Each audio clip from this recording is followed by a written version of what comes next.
Now, students, we will move further uh, into our topics matrix, and the next topic is formation of matrix.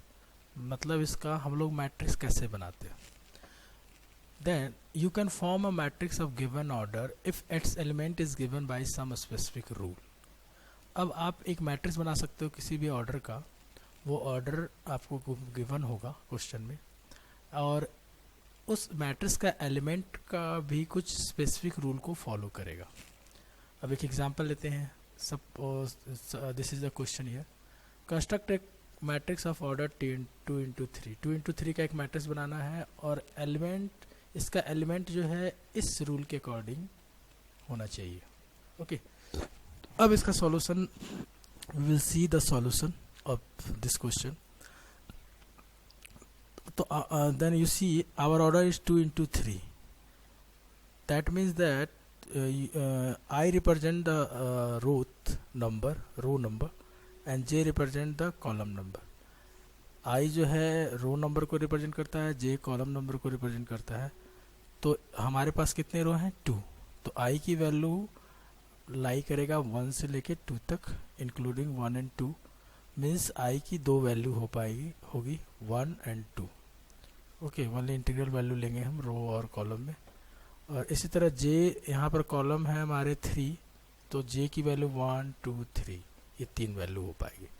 तो इसका मतलब हम according to order आई और जे का range हम सबसे पहले नोट करते हैं.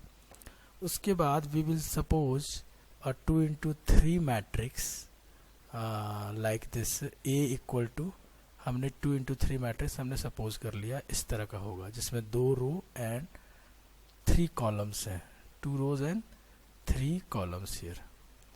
अब ये जो हमारा है एलिमेंट A11, इसको डिनोट करेंगे. ये एलिमेंट हमारा है वो फर्स्ट रो, देखो first row and first column का एलिमेंट है दिस वन. इस तरह A12 हो गया first row and second column.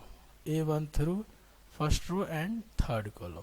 A21 second row and first column. A22 second row and second column. A23 second row and third column. तो ये सब value हमें चाहिए.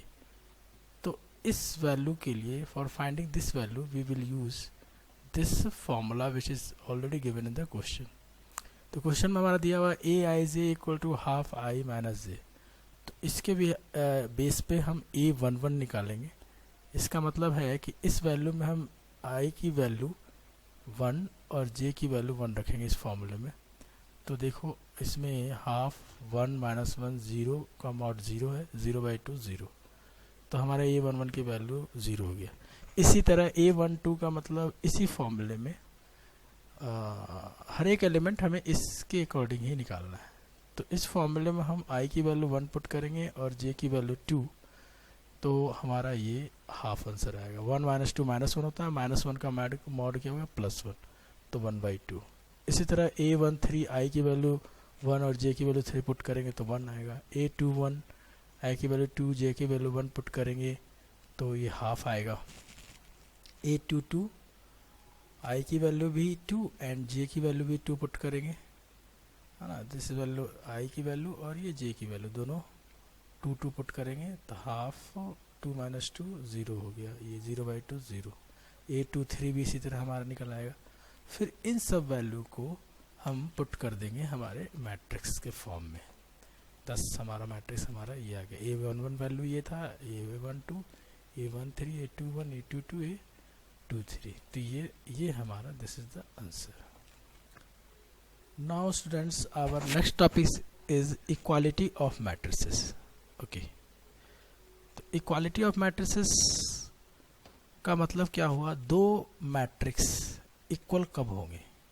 ओके, तो कंडीशन क्या है इसके लिए कि दो मैट्रिक्स है, सपोज A है और B है. तो इन दोनों के इक्वल होने के लिए दोनों का ऑर्डर सबसे पहले सेम होना चाहिए. ओके, सपोज हमारा ये m इंटू n ऑर्डर का है, तो ये भी हमें m इंटू n ऑर्डर का होना चाहिए, पहला कंडीशन. और दूसरा condition, each element of A is equal to the corresponding element of B. मतलब फर्स्ट मैट्रिक्स का एलिमेंट और सेकंड मैट्रिक्स का एलिमेंट हम करस्पॉन्डिंग एलिमेंट इक्वल होना चाहिए।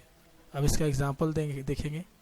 सपोज ये मैट्रिक्स है हमारा 2301 और दूसरा मैट्रिक्स है 2301। तो आप देख रहे हो ये दोनों मैट्रिक्स में अगर इसको आप ए नाम दो और इसको बी नाम दो तो दोनों मैट्रिक्स के करस्पॉन्डिंग एलिमेंट्स सेम है। करस्पॉन्डिंग एलिमेंट्स मतलब इसका A11 इसके A11 के बराबर है, इसका A12 इसके A12 के बराबर है, इसका A21 इसके A21 के बराबर है, और इसका A22 इसके A22 के बराबर है। तो एवरी एलिमेंट करस्पॉन्डिंग एलिमेंट अगर इक्वल है तो ये दोनों मैट्रिक्स इक्वल होगा। सेम ही मैट्रिक्स है, नाम अलग अलग है, so दैट्स वाई हम A इक्वल टू बी लिख दिए। और इसी तरह से बट ये दोनों मैट्रिक्स इक्वल नहीं है क्योंकि A11 तो इक्वल है, ये भी करस्पॉन्डिंग एलिमेंट्स इक्वल है, बट यहाँ पर A21 और यहाँ A21, यहाँ A21 0, यहाँ A21 1 है। तो इसीलिए ये दोनों एलिमेंट, सारे एलिमेंट करस्पॉन्डिंग एलिमेंट्स इक्वल होना चाहिए। सिंस ये दोनों एलिमेंट इक्वल नहीं है तो अगर ये मैट्रिक्स को हम C दिखाते हैं और इस मैट्रिक्स को अगर हम D दिखाते हैं तो हम लिख सकते हैं C not equal to D। Okay, this is the equality concept of matrix. अब इक्वलिटी कंसेप्ट बेस्ड कुछ क्वेश्चन होते हैं, we will see further. Okay, यहाँ पर हमने इक्वलिटी कंसेप्ट पर बेस्ड एक क्वेश्चन लिया है। इस क्वेश्चन में है which of the given values of x and y make the following pair of matrices equal. मतलब x और y की कौन सी वैल्यू हम लेंगे, ओके, क्या होगी वो वैल्यूज जो इन दोनों मैट्रिसेस को इक्वल बनाएगा। तो हम लोग कैसे करेंगे इसको, पहले हम लोग एक मैट्रिक्स को, सपोज एक मैट्रिक्स को हमने A ले लिया, 3x + 7 ये 5 और y + 1 ये हो गया 2 - 3x।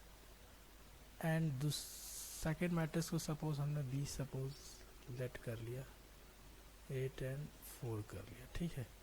फिर हम करते हैं इफ़ A = B, अगर A और B बराबर है तो A मैट्रिक्स हमारा क्या हो जाएगा, A मैट्रिक्स की वैल्यू उधर पुट कर देंगे LHS में, y + n 2 - 3x equal to 0 y - 2 8 4।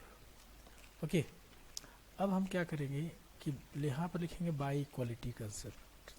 By equality concept में इक्वलिटी ऑफ मैट्रिसेस के अकॉर्डिंग दो मैट्रिक्स इक्वल कब होते हैं, जब उनके करस्पॉन्डिंग एलिमेंट्स मतलब A11 और इसका A11 इक्वल है।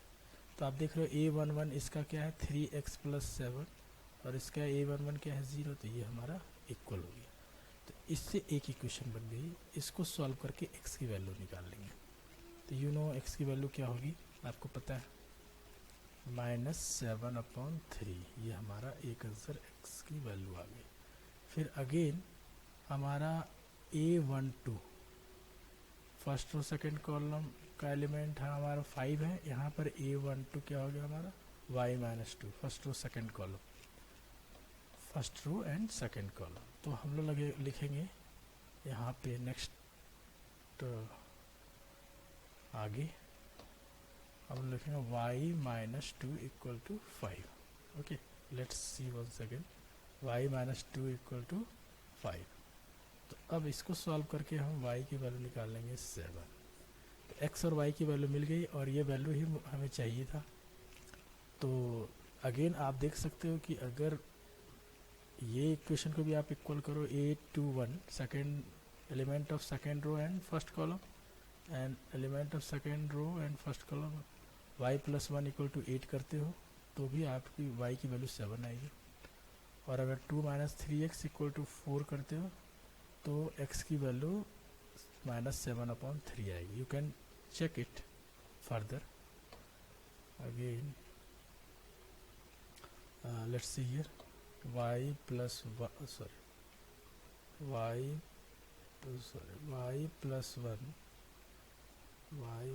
1 इक्वल टू क्या है इधर, y + 1 = 8।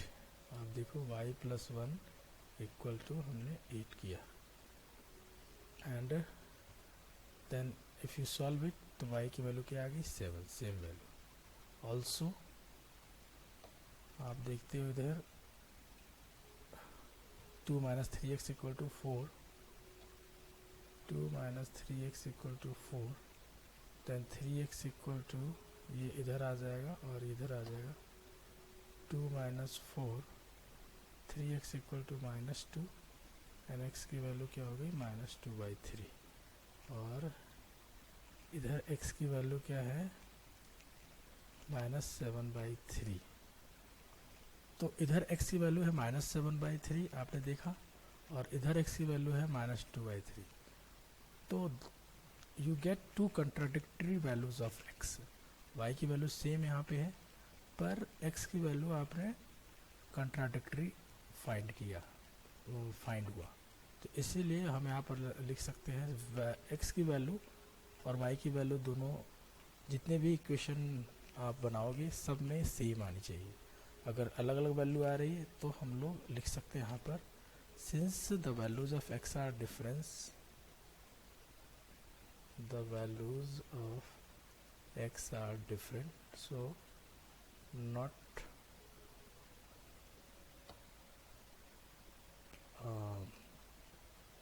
solution does not exist, आप लिख सकते हो। so solution does not exist, इस केस में solution exist नहीं करेगा। now students, we see second question based on this equality of matrices। तो अब इस क्वेश्चन में suppose this is a matrix, this matrix is equal to this matrix, question is find the value of x and y। तो same हम लोग क्या करेंगे, since हमारे पास गिवन है, ये matrix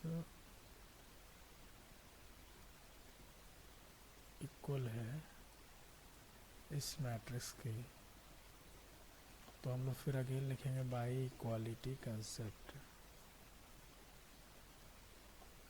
x plus 2 equal to 5, x की वैल्यू क्या आ गई 3। नाउ सेकेंड इक्वेशन क्या बनेगा हमारा, ये a21 इसके बारे इक्वल है, तो also x plus 5 equal to 8, x की वैल्यू क्या होगी 3। एंड अगेन हमारा एक इक्वेशन बनेगा यहाँ से यहाँ a22 इक्वल टू a22, तो हम लोग क्या करेंगे again 2y minus 4 equal to 6, तो देन 2y इक्वल टू ये उधर आ जाएगा 10, y इक्वल टू 5। तो आपने जो x की दो वैल्यूज निकाला दोनों सेम है और y की वैल्यू एक आई 5, तो इसका मतलब सॉल्यूशन इसका एग्जिस्ट कर रहा है। तो हेंस हमारा आंसर जो फाइनल होगा x equal to 3 and y equal to 5 answer. और इसके पहले वाले केस में आपने देखा कि x की दो अलग अलग वैल्यू आई, तो इसीलिए उसका सॉल्यूशन एग्जिस्ट नहीं करेगा, वैल्यू सेम होना चाहिए, दो अलग अलग वैल्यू पॉसिबल नहीं हो पाएगा, सॉल्यूशन पॉसिबल नहीं हो पाएगा उसका। तो कोई भी वेरिएबल का अगर y का भी दो इक्वेशन बन रहा है तो दोनों में वैल्यू सेम आनी चाहिए for solution to be exist. Solution को एग्जिस्ट होने के लिए हमें जितने वैल्यूज़ आ रहे हैं एक वेरिएबल के वो सारे सेम आने चाहिए। तो स्टूडेंट्स हम लोग आगे बढ़ेंगे further addition of matrices, we will move further. Now here you see how you can add two matrices। okay, दो मैट्रिक्स को आप कैसे ऐड कर सकते हो। तो सबसे मोस्ट इम्पॉर्टेंट थिंग क्या है इसमें कि हमें ये देखना है कि दोनों मैट्रिक्स का ऑर्डर सेम होना चाहिए, तभी हम उसको ऐड कर सकते हैं। डिफरेंट ऑर्डर के मैट्रिक्स कांट बी एडेड। अब एक एग्जांपल देखो, जैसे ये मैट्रिक्स है हमारा, इसका ऑर्डर है 2 इंटू 3, 2 रोज हैं एंड 3 कॉलम्स, और इसके भी हैं ये भी 2 इंटू 3, दोनों का ऑर्डर सेम है, तो a प्लस बी क्या है पॉसिबल है, a प्लस बी की वैल्यू आएगी। ओके, तो ये इसकी वैल्यू कैसे निकालते हैं, सिंपली हम करस्पॉन्डिंग एलिमेंट्स को ऐड कर देते हैं। जैसे a11 added to b1, a12 added to b12, a13 added to b13, मतलब इसका a11 इसके b11 से ऐड है, a12 इसके b12 से ऐड है, a13 इसके B1 से A21 B21 A22 B22 and A23 B23 से ऐड, करस्पॉन्डिंग वैल्यू ऐड हम लोग कर देते हैं और सिंपली जो एक नया मैट्रिक्स आता है, इस मैट्रिक्स का आप नाम दे सकते हो C, उसका भी सेम ऑर्डर 2 into 3 होगा। तो एक एग्जांपल और लेते हैं इसका। सपोज हमारे पास मैट्रिक्स है A -2 3 5 6 10 8, ओके, और दूसरा मैट्रिक्स है B, ये है मान लो 5 6 2 10 12 20, ओके।